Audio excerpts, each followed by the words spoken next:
Salut les geeks, je quitte temporairement le monde merveilleux des comics vintage pour vous parler de quelques artistes un peu plus récents. Il y a Kurt Busiek, Jay Lee et Mark Millar. Jay Lee, d'accord, c'est le plus vieux, si on peut dire, de ces artistes.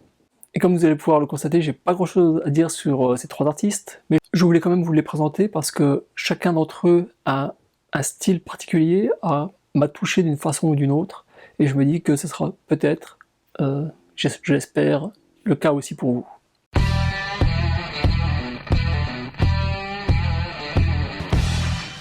Alors, je vous présente maintenant Jay Lee.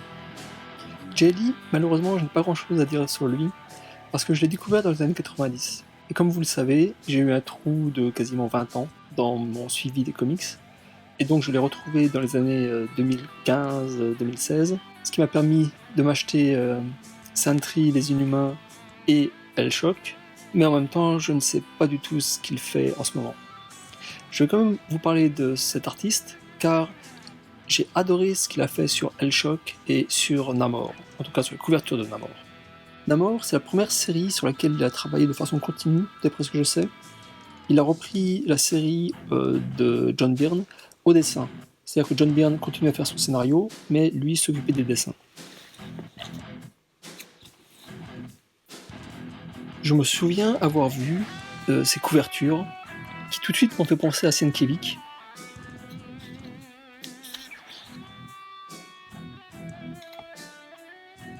Vous allez me dire que tout le monde me fait penser à Sienkiewicz, mais c'est juste que c'est un artiste qui a eu une influence énorme sur les autres artistes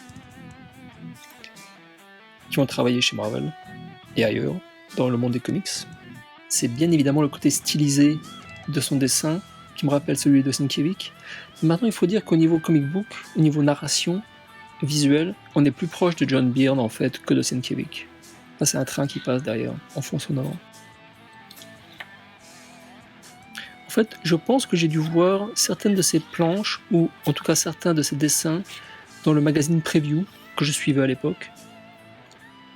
Mais je n'ai pas acheté de Namor dessiné par Jay Lee ou par John Byrne. J'avais déjà arrêté d'acheter des comics Marvel ou DC à cette époque, quand j'ai découvert Jay Lee. Mais ce que j'ai vu donc de Jay Lee, avec par exemple ce découpage audacieux d'une page, ce que j'ai vu de Jay Lee m'a suffisamment plu pour que je m'intéresse à cet artiste. Et bien que je ne sois pas du tout un fan de Image, quand j'ai appris que Jay Lee donc commençait une mini-série plus ou moins autobiographique, enfin avec des sujets autobiographiques, chez Image, je me suis rué dessus. Cette série s'appelle Hellshock. Elle comporte 4 numéros. Les 3 premiers sont sortis, il me semble, sur 2 ans. Et j'en pouvais tellement plus d'attendre la suite et la fin que malheureusement j'ai abandonné tout espoir. Jusqu'au moment donc, où je suis revenu en 2015 et j'ai découvert que Jay Lee avait publié donc, non seulement le 4e et dernier épisode de son aventure, mais qu'il avait aussi publié dans ce trade paperback que je possède là, une fin alternative et inédite. Donc c'est une espèce de petit bonus pour les fans. Donc c'est la partie qui est en noir et blanc, là, qui n'a jamais été colorisée. Hellshock, c'est une histoire d'une psychiatre, d'un hôpital psychiatrique, qui rencontre un de ses patients, et le patient se prend pour une divinité, se prend pour une espèce de dieu. Donc, est-il vraiment un dieu, ou est-il simplement un fou ? Lisez l'histoire pour le découvrir. Découvrez le talent de Jay Lee, qui est vraiment très loin de ce qu'on peut voir dans Namor. C'est un peu la culmination de Namor. Et on retrouve des choses que j'avais déjà beaucoup aimées avec Arkham Asylum de Dave McKean. Par exemple, ce genre de lettrage qui est spécifique au Docteur. J'aime bien quand l'un des personnages a une typographie spéciale pour lui. En ce qui me concerne, ça ajoute un plus narratif. C'est une technique tout à fait banale, mais en même temps, ça fonctionne toujours très bien, en tout cas pour moi. Bon, je ne sais pas du tout si Hellshock a été traduit en français, je l'espère. Si quelqu'un le sait, peut-être qu'il peut en parler dans les commentaires. En tout cas, si la version française n'existe pas, je vous conseille de vous accrocher pour la version anglaise parce que, une fois de plus, donc, on se retrouve près de Sienkiewicz, près de son histoire Stray Toaster, dont je vous parlerai dès que je parlerai de Sienkiewicz. Et ce qui veut dire, accrochez-vous, parce que c'est pas la bande dessinée habituelle de super-héros. Mais justement, c'est à mes yeux ce qui fait tout l'intérêt de Hellshock. Les bandes dessinées habituelles de super-héros, par exemple, c'est Sentry et Inhumans. Ce sont 2 mini-séries, je crois qu'elles ont toutes les 2 gagné des prix. Au niveau visuel, c'est excellent. C'est Jay Lee, donc il est au sommet de son art. Au niveau de l'histoire, par contre, j'étais vraiment déçu pour les Inhumains, parce que je trouvais que c'était une histoire très banale, Enfin, ça commence très bien, mais ensuite ça devient vraiment une histoire banale de super-héros, et une histoire banale d'Inhumains, avec Maximus, le frère fou de Flèche Noire, qui fait des méchancetés à tout le monde. Sentry, par contre, ça m'a vraiment surpris. Je connaissais pas du tout ce personnage. Bon, comme je vous l'ai dit, donc j'ai loupé 20 ans d'histoire de Marvel. Donc je me demandais pendant toute ma lecture, je me suis demandé, est-ce que ce personnage de Sentry existe vraiment maintenant dans la continuité Marvel, ou est-ce que cette mini-série prétend faire référence à des choses qui ne sont jamais arrivées? Donc, des 2 façons, ça m'a bien plu, je trouve ça amusant, je trouve ça rigolo de raconter une histoire comme ça. Une des raisons pour laquelle j'aime beaucoup Jay Lee, c'est parce qu'il travaille énormément en contre-jour, avec des lumières en contre-jour. Il utilise beaucoup la photographie, évidemment, pour dessiner ses personnages, ce qui fait qu'ils ne sont pas monstrueusement musclés, monstrueusement beaux, ou inhumainement beaux. Mais il arrive en même temps à leur donner une fluidité, et surtout, j'ai envie de dire, il arrive à les ancrer dans la réalité.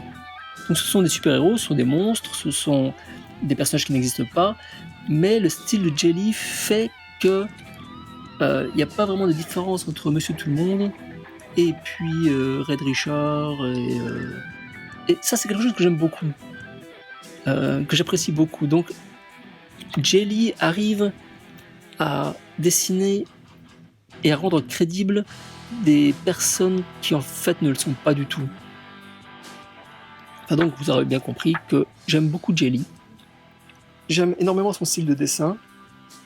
Au niveau narration visuelle, il ne fait pas d'effet d'esbrouf, il ne fait pas d'effet de manche. Ça reste relativement sage, mais ça fonctionne très très bien. Et j'aime beaucoup ça.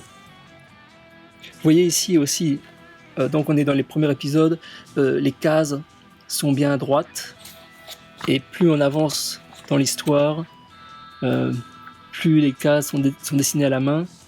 Ça donne un côté tremblé, un côté... c'est comme si on entrait dans la psychose du personnage, alors qu'au début tout est bien délimité, bien clair, tout est tiré à la règle. Et j'aime beaucoup ce genre de procédé qui...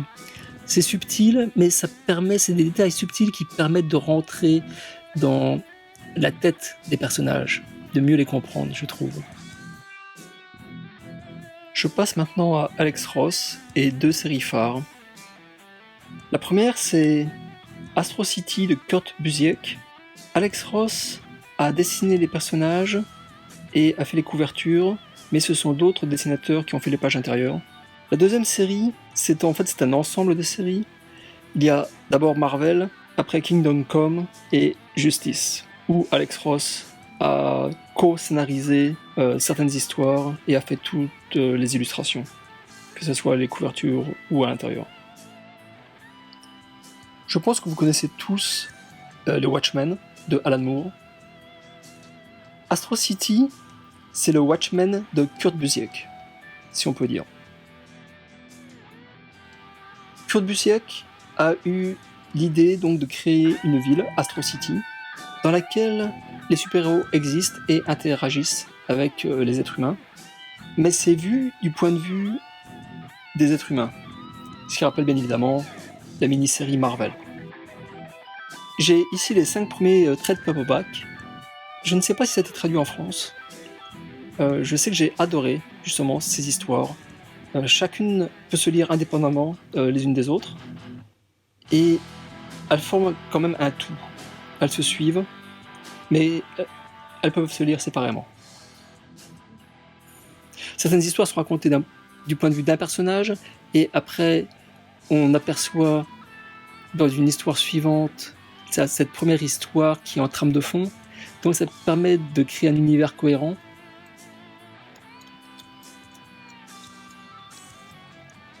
Au niveau du graphisme, c'est tout à fait lisible, ça reste du super-héros pur et dur, mais c'est vraiment les histoires qui font tout l'intérêt de cette bande dessinée. Il y a eu plusieurs Astro City, je ne sais pas s'ils ont été rebootés, mais je crois qu'il y a eu au moins 3 séries durant les années. Celle-ci, c'est la première. Cette première série date de 1996.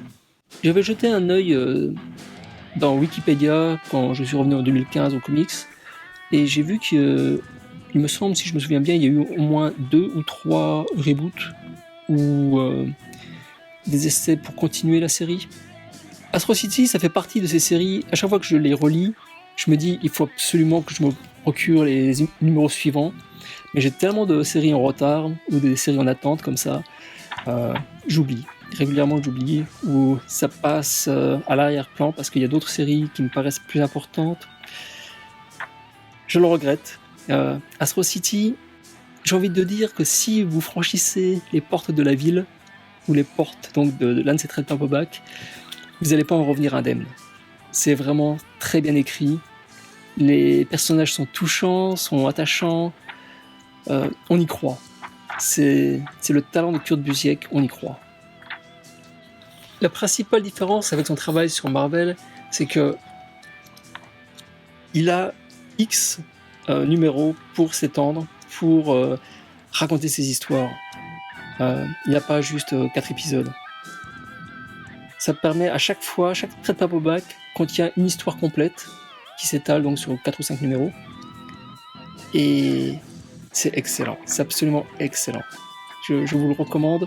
Si vous aimez les histoires de super-héros qui se passent dans un monde réaliste, parce que bon, je sais que tout le monde n'aime pas ce type d'histoire. Certains veulent de l'évasion pure et dure. Donc Astro City, je l'avais acheté après avoir découvert Marvel. Ici Marvel, j'ai l'édition de Semic. Je sais même pas pourquoi j'ai l'édition française. Pourquoi j'ai conservé l'édition française. Il me semble qu'ils avaient fait du bon travail et je voyais pas de raison d'acheter la version US. C'est tellement rare en ce qui me concerne.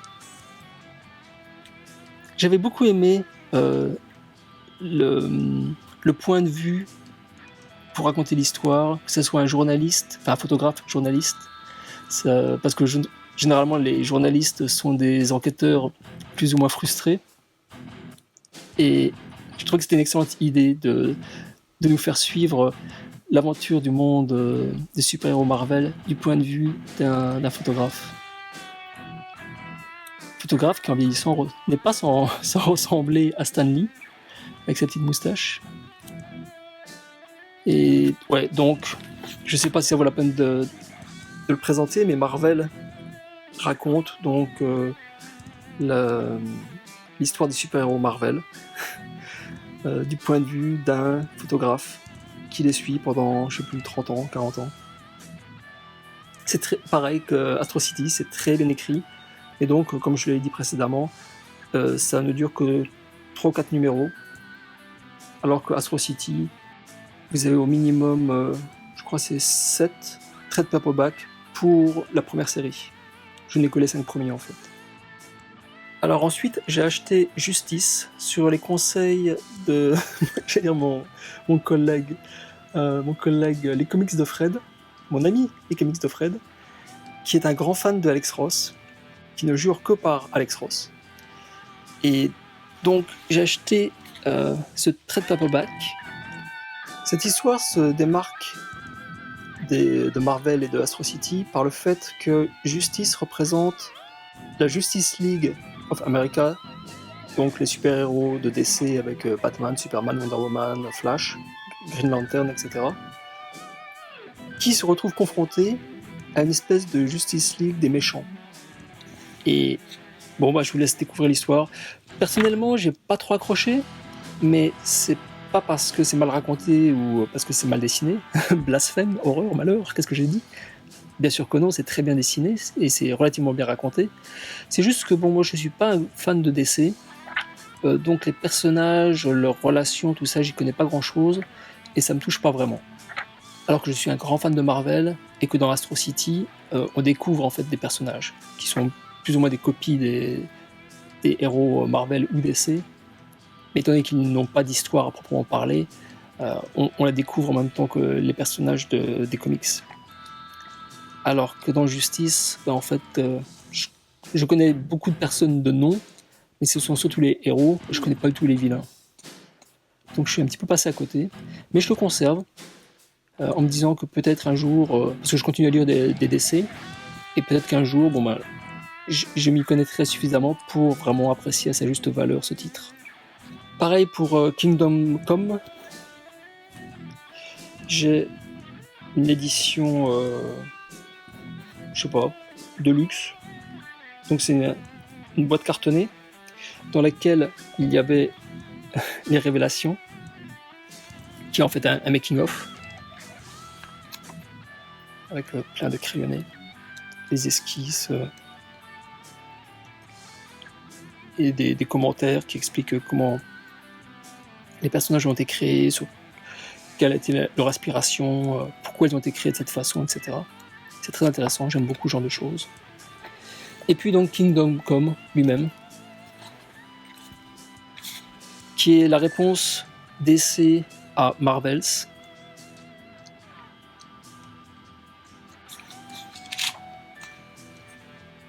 Je pense que cette double page est excessivement connue. C'est l'une des couvertures de Kingdom Come. Ici, vous pouvez voir tous les numéros qui permettent, et à côté le nom des personnes.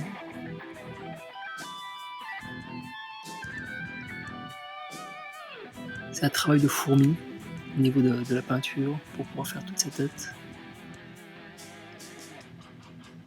Et non seulement faire la tête, mais donner une personnalité à chacun des super-héros, à chacun des personnages. Donc, Alex Ross est un peintre exceptionnel. Je pense que c'est relativement clair à la vue de ces images. Je pense que l'admiration que Fred, des comics de Fred, porte à cet artiste n'est pas dénuée de fondement. Et si vous aimez donc ce type d'illustration, je ne peux que vous recommander donc Kingdom Come, Justice, Marvels. Et puis, si vous aimez ce type d'histoire, je ne peux que vous recommander Astro City. Je vais maintenant vous présenter Millar et son Millar World. En fait, Mark Millar, je l'ai découvert en 2 temps. Tout d'abord, j'ai découvert Kick-Ass. J'étais surtout en admiration devant les dessins de John Romita Jr. Et j'ai pas vraiment fait attention à qui écrivait les histoires. Et puis, il y a GRM, de l'excellente chaîne Les Comics de GRM, qui m'a parlé donc de Mark Millar et de son Jupiter Legacy, son Jupiter Circle, de Reborn. Et puis, à peu près à la même époque, il y a G, de la rubrique de G, une autre excellente chaîne que je vous recommande chaudement, qui m'a parlé de Huck. Et donc j'ai commencé à acheté différentes BD et œuvres de Mark Millar, sans savoir en fait qu'à l'époque, donc, Mark Millar avait une espèce de plan pour conquérir le monde. Et en fait, d'après ce que j'ai compris, il crée des séries ou des concepts dans le but qu'ils soient adaptés en série télé ou en film. C'est original. Et du moment que ça marche pour lui, tant mieux. C'est d'ailleurs ce qui s'est passé avec Kick-Ass. Kick-Ass, là j'ai le box set, avec Kick-Ass 1, 2, 3 et le prélude. Je pense que Kick-Ass est la série la plus célèbre de Mark Millar. Et en même temps, c'est peut-être la moins représentative. Donc ça raconte l'histoire d'un gamin, un adolescent, qui devient un super-héros un peu par hasard, et qui rencontre de vrais super-héros. Enfin, vrais super-héros. Tout est relatif. C'est hyper violent. J'ai trouvé que les films adaptaient relativement bien les concepts de la bande dessinée. Et personnellement, j'aime beaucoup John Romita Jr. Mais je vous parlerai du monsieur en temps et en heure. Huck, ça c'est tout mignon. C'est... Et si Superman habitait à Pétaouchnok et ne voulait pas sortir de Pétaouchnok et était forcé de sortir de Pétaouchnok? C'est comme ça un peu que je résumerai cette histoire. Donc le style de dessin est complètement différent, bien évidemment. C'est Raphaël Albuquerque qui s'en occupe. En fait, à mes yeux, ça fait très européen, très comics européen. Je connais pas du tout ce monsieur, donc Albuquerque. Je sais pas s'il est espagnol ou sud-américain, ou si ça n'a absolument rien à voir. Mais visuellement, ça me rappelle des bandes dessinées espagnoles que je lisais dans les années 80-90. Et en fait, j'ai acheté aussi ce gigantesque format. Donc je vous mets Huck à côté.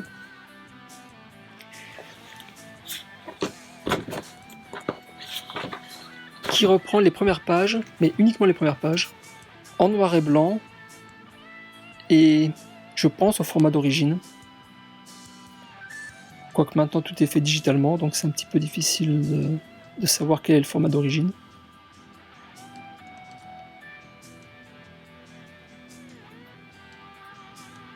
Ouais, Artist Proof Edition. Reborn. Ouais, ça je me souviens que c'était Jérém qui en avait parlé dans une de ses émissions. Il avait raconté le pitch des premières pages, où on voit en fait un personnage mourir et puis être donc réincarné dans un autre univers, un univers de bastons, de princesses et de méchants, enfin de princesses et de monstres. Pareil, ouais, ça fait très comic book et jeux vidéo. Bon, ça tombe bien que ça fasse très comic book parce que après tout c'est une bande dessinée. C'est Greg Capullo qui s'occupe des dessins. J'avais bien aimé, mais en même temps j'avais trouvé que c'était assez superficiel. Et c'est peut-être quelque chose que je reprocherais à Mark Millar. Je trouve que dans l'ensemble, il ouvre des portes, mais sans les fermer, et il se laisse des portes entrouvertes afin de pouvoir développer d'autres choses par la suite. C'est parfois un peu trop visible. Ça sera ça mon principal reproche. Autrement, bon, le garçon il est bourré d'idées, de talent. The Art of Millar World, donc présente la partie graphique du monde de Millar, avec des illustrations, des posters, des pleines pages, des couvertures, des esquisses, des ébauches. C'est très intéressant. Personnellement, j'ai bien aimé, mais j'aime beaucoup tout ce qui fait un petit peu bonus de DVD et Blu-ray. Donc ce genre de bouquin est fait pour moi. Kingsman, ça a été un choc, dans le sens où c'est Dave Gibbons qui est au dessin. Dave Gibbons que j'ai adoré, non seulement dans Watchmen, mais aussi dans Give Me Liberty de Frank Miller, dont je vous parlerai aussi un peu plus tard. Ça m'a fait un choc parce que justement, j'ai pas retrouvé le Dave Gibbons que je connaissais. Les pages sont vides. Il y a beaucoup de travail qui est fait au niveau du coloriage, mais ça reste quand même très vide. Et un autre choc, c'était le fait que j'ai d'abord vu le film, sans savoir que ça avait été tiré de Mark Millar. Et j'avais trouvé que le film était très rigolo. Ça m'avait vraiment surpris. Je m'attendais à plutôt une purge. Je l'avais vu dans un avion. Je crois que je rentrais d'Europe ou du Japon. Et c'est là généralement que je regarde des films qui ont 1 an, 2 ans, 3 ans. Mais étant donné que je me tape près d'une dizaine d'heures d'avion, bon ben, faut bien tuer le temps comme on peut. Et donc je regarde des films à la chaîne. Et pour ceux d'entre vous qui n'ont pas pris l'avion, regarder un film dans un avion, c'est pas la meilleure solution, quoi. Et j'avais été justement surpris parce que je m'attendais à une grosse purge et j'avais rigolé plusieurs fois. Je m'étais dit, tiens, c'est rigolo, c'est un bon divertissement. Et en fait, après, quand j'ai lu la BD, ben, j'ai trouvé que le film améliorait beaucoup de passages de la BD qui sont moins rigolos, moins intéressants, moins bien amenés. Donc là, j'étais vraiment surpris parce que c'est très rare pour moi qu'un film ou une série télé dépasse l'œuvre originale. Et c'est peut-être là qu'on retrouve justement le fait que Mark Millar écrit dans le but d'être adapté, donc il laisse des portes ouvertes un peu partout. Sauf que je trouvais que le rythme du film, surtout le début, est 100 fois meilleur que le rythme de la bande dessinée. Il y a des passages à vide dans la bande dessinée qui n'existent pas dans le film. Donc ça a été à la fois une bonne surprise pour le film, une mauvaise surprise pour la BD. Jupiter Legacy et Jupiter Circle, une fois de plus, l'ami GRM en a parlé. Je vous conseille d'aller voir sa vidéo en détail. C'est excellent. C'est tout simplement excellent. Ça reprend un thème qui m'est cher, c'est-à-dire que on prend des super-héros et on les met dans un monde normal et on voit comment ils réagissent. Et on est très loin du monde idyllique à la Marvel ou à la DC. Les super-héros sont des enfoirés et trop de pouvoir, ça donne trop de puissance et ça monte à la tête de beaucoup de gens. Ce qui est tout à fait normal, j'ai envie de dire. Il y a une partie, donc la Jupiter Circle, qui se passe avant Jupiter Legacy. C'est d'ailleurs pour ça que c'est dessiné dans un style rétro. Je trouvais que c'était une touche très sympa. Et ça raconte en fait l'histoire des personnages qu'on découvre dans Jupiter Legacy, qui est fait dans un style beaucoup plus moderne. Ça aussi, le fait que Mark Millar ait pensé à donner un côté graphique moderne ou un côté graphique rétro suivant l'époque où se situe l'histoire, je trouve que c'est le genre de détail qui me touche beaucoup. Je me dis que le mec a un plan, qu'il a une idée derrière la tête, qui fait pas juste ça pour le fric, même si évidemment c'est quand même un moteur. Enfin, j'ai beaucoup aimé. Donc Mark Millar, c'est un très bon scénariste, il a des excellentes histoires. Il travaille peut-être juste un tout petit peu trop dans le but que ses histoires soient adaptées dans un autre média. C'est peut-être le seul reproche que je puisse lui faire. Ben voilà, je vous avais prévenu, hein. Bon, j'ai pas grand-chose à dire sur ces 3 artistes. Ils sont tous excellents, exceptionnels, chacun dans leur catégorie, que ce soit au niveau scénaristique ou au niveau artistique. Jay Lee, artistiquement, c'est celui que j'ai envie de suivre le plus. J'ai envie de me replonger dans... Enfin, pas de me replonger. J'ai envie de découvrir ce qu'il a fait que je ne connais pas. Mark Millar, je le suis, toujours. C'est quelqu'un... Je le suis de loin, mais je garde un œil sur lui parce que je me rends compte qu'en fait, j'aime beaucoup ce qu'il fait. Même si donc c'est celui que j'ai peut-être le plus critiqué. Il a quelque chose, il a un génie créatif qui fait que ça m'attire. Et en plus, il parle toujours de quelque chose que j'aime beaucoup, qui est de mixer, de mélanger le monde réel dans lequel on vit avec le monde des super-héros. Et je trouve qu'il le fait très bien. Alex Ross, c'est peut-être celui qui m'intéresse le moins, si on peut dire. Je le comparerais un petit peu à Enki Bilal, en plus dynamique, soit, mais ça reste quand même très figé. Donc il fait des illustrations, des peintures, des posters, des couvertures qui sont absolument géniaux. Mais à lire en tant que BD, ça me fatigue relativement vite. Je suis tellement admiratif devant chaque dessin, je passe tellement de temps à regarder les dessins que j'ai un peu du mal à suivre l'histoire, même si ça reste quand même relativement plus lisible que Enki Bilal. Désolé pour les fans de Bilal, mais ce type, autant j'admire sa maîtrise technique, autant j'exècre sa façon de raconter des histoires visuellement. Voilà, je viens de me fâcher avec la moitié du lectorat franco-belge, mais bon, tant pis.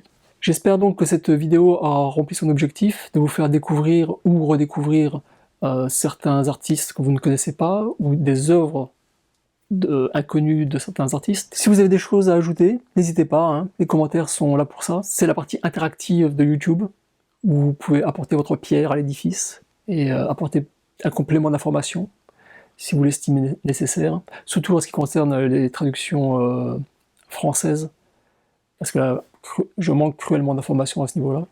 Merci d'avoir regardé la vidéo, n'hésitez pas à la partager avec vos amis si elle vous a plu, mettez un pouce bleu, un commentaire, abonnez-vous si ce n'est pas déjà fait, abonnez vos frères, vos sœurs, chiens et chats, etc. Et puis merci d'avoir regardé la vidéo, et puis je vous dis à très bientôt. Ciao ciao.